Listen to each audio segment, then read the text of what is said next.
নমস্কার বন্ধুরা, আমাদের চ্যানেলে তোমাদের সকলকে স্বাগত জানাই। আজকের ভিডিওয়ে আমরা আলোচনা করব ভার্জিনিয়া উলফের লেখা একটি বিশ্ববিখ্যাত উপন্যাস to the lighthouse. Adeline Virginia Woolf ছিলেন একজন বিখ্যাত ইংরেজ লেখিকা। তাকে বিংশ শতাব্দীর অন্যতম একজন গুরুত্বপূর্ণ লেখক হিসেবে ধরা হয়। তার জন্ম 1882 সালে ও মৃত্যু 1941 সালে। তাকে স্ট্রিম অফ কনসাসনেস টেকনিকের অন্যতম একজন প্রবর্তক বলে মানা হয়। 1915 সালে তার প্রথম উপন্যাস দ্য ভয়েজ আউট প্রকাশিত হয়। তার লেখা কয়েকটি বিখ্যাত উপন্যাস হলো night and day, Jacob's room, Mrs Dalloway, to the lighthouse, Orlando, the waves, between the acts ইত্যাদি। বিটুইন দ্য অ্যাক্টস হলো তার লেখা শেষ উপন্যাস। টু দি লাইট হাউস হলো 1927 সালে লেখা ভার্জিনিয়া উলফের একটি উপন্যাস। উপন্যাসটির কাহিনীটি কেন্দ্রীভূত হয় রামসে পরিবার ও তাদের স্কটল্যান্ডের আইল অফ স্কাইয়ে 1910 থেকে 1920 সালের মধ্যে পরিদর্শন করতে যাওয়া নিয়ে। মডার্নিস্ট নোভেলিস্ট যেমন মার্সেল প্রাউস্ট ও জেমস জয়েস তাঁদের লেখাই করেন। ভার্জিনিয়া উলফের টু দ্য লাইট হাউসের প্লটটিও উপন্যাসটির ফিলোজফিক্যাল ইন্ট্রোস্পেকশনের উপর নির্ভর করে। উপন্যাসটিতে আমরা খুব অল্প ডায়লগ ও অ্যাকশন দেখতে পাই। এর বেশিরভাগটাই চরিত্রদের থটস ও অবজারভেশনসের ওপর নির্ভর করে লেখা। উপন্যাসটি 3টি খণ্ডে বিভক্ত, যার প্রথম খণ্ডটির নাম হলো দ্য উইন্ডো, দ্বিতীয় খণ্ডটির নাম হলো টাইম পাসেস এবং শেষ খণ্ডটির নাম হলো দ্য লাইট হাউস। উপন্যাসটির প্রথম খণ্ড দ্য উইন্ডো আরম্ভ হয় সামার হাউসে রামসে পরিবারের, যেটি হেব্রিডিস আইল অফ স্কাই অবস্থিত। এখানে মিসেস রামসে তার 6 বছরের ছেলে জেমসকে বোঝাচ্ছেন যে তারা আগামীকাল লাইট হাউস পরিদর্শনে যাবেন, কিন্তু জেমসের বাবা মিস্টার রামসে নেগেটিভলি বলেন যে এটা হয়তো সম্ভব হবে না, কারণ আবহাওয়া লাইট হাউসে যাওয়ার মতন উপযুক্ত না থাকতেও পারে। মিস্টার রামসের এই কথার ফলে মিস্টার ও মিসেস রামসের মধ্যে টেনশন তৈরি হয়। এদিকে জেমস ও মিস্টার রামসের মধ্যেও টেনশন দেখা দেয়। এই ঘটনাটা এই খণ্ডে বিভিন্ন জায়গায় উল্লেখিত হয়, বিশেষ করে মিস্টার ও মিসেস রামসের মধ্যে সম্পর্কে। রামসে পরিবারের সাথে তাদের 8 জন ছেলে মেয়ে ছিল। এবার তাদের সাথে অনেকজন বন্ধু ও সহকর্মীরা যোগদান করে।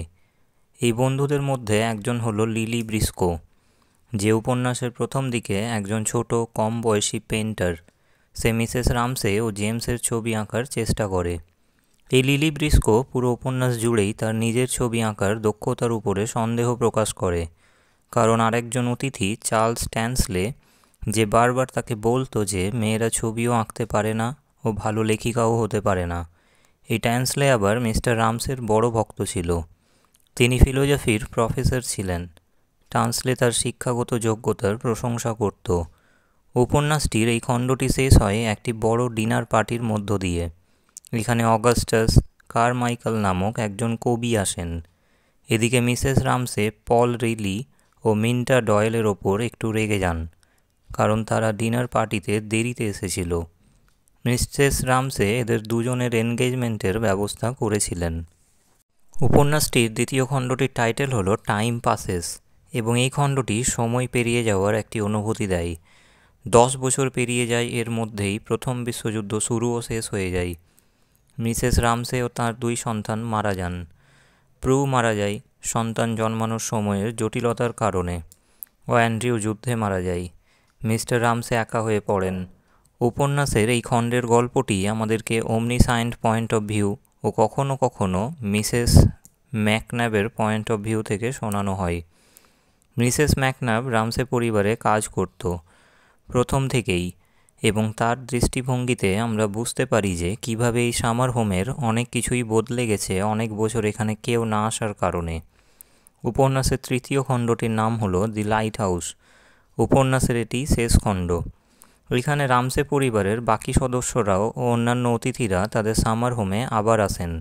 প্রথম খণ্ডের ঘটনাগুলির 10 বছর পর মিস্টার রামসে এবার লাইট হাউস পরিদর্শনে যাওয়ার পরিকল্পনা করতে আরম্ভ করেন, তার মেয়ে ক্যামিলিয়া ও ছেলে জেমসকে নিয়ে।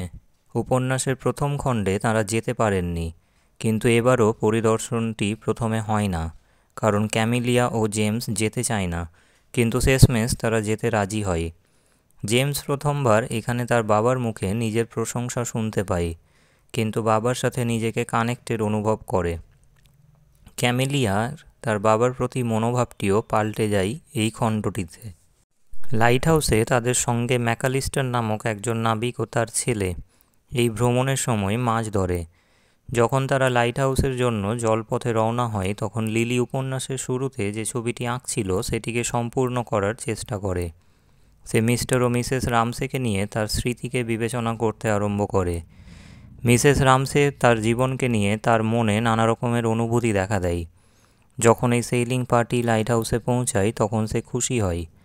সে উপলব্ধি করে যে তার স্বপ্ন সম্পূর্ণ করাই তার কাছে বেশি গুরুত্বপূর্ণ। উপন্যাসটি এখানেই শেষ হয়ে যায়।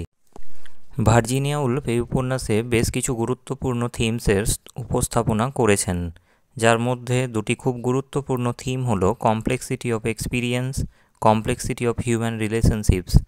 উলফের উপন্যাসের বেশিরভাগ অংশই ভিশনের বিষয় নিয়ে নয়, বরং সেগুলি ধারণার মাধ্যমগুলিকে ইনভেস্টিগেট করে। এই বিষয়টিকে বোঝার জন্য উলফের ডায়েরি পড়ে বোঝা যায় যে তিনি নিজের চিন্তাভাবনায় অনেকটা সময় কাটাতেন। তিনি লক্ষ্য করতেন যে তিনি কোনো দৃশ্য দেখে তার মনে কোন কোন শব্দ বা চিন্তাভাবনা বা ইমোশনস আসত। এই ধারণার পরীক্ষা যদিও বিচ্ছিন্ন ইনার ডায়ালগসের উপর সীমাবদ্ধ নয়, কিন্তু মানুষের সম্পর্কের আবেগগত স্পেসকে নির্দেশ করে, যা অন্য হিউম্যান বিইংয়ে পৌঁছায়। টু দ্য লাইট হাউস উপন্যাসের দুটি অংশ এই ক্ষেত্রে উল্লেখ করা যেতে পারে। যখন মিস্টার ও মিসেস রামসে সেকশন 1-এর শেষের দিকে একান্তে সময় কাটান, তখন তাদের মধ্যে সাইলেন্ট ইন্টারচেঞ্জ ও লিলি ব্রিস্কোর প্রচেষ্টা মিস্টার রামসের সিম্প্যাথি ও অ্যাটেনশন পাওয়ার আকাঙ্ক্ষা নিয়ে যখন উপন্যাসটি শেষ হয়। তাহলে আজকের ভিডিওয় আমরা শুনলাম ভার্জিনিয়া উলফের লেখা বিশ্ববিখ্যাত উপন্যাস টু দ্য লাইট হাউসের সারসংক্ষেপ। যদি ভিডিওটি তোমাদের ভালো লেগে থাকে তাহলে ভিডিওটিকে লাইক, শেয়ার ও চ্যানেলটিকে সাবস্ক্রাইব করতে ভুলবে না। জুড়ে থাকো এভাবেই আমাদের চ্যানেলের সাথে। ধন্যবাদ।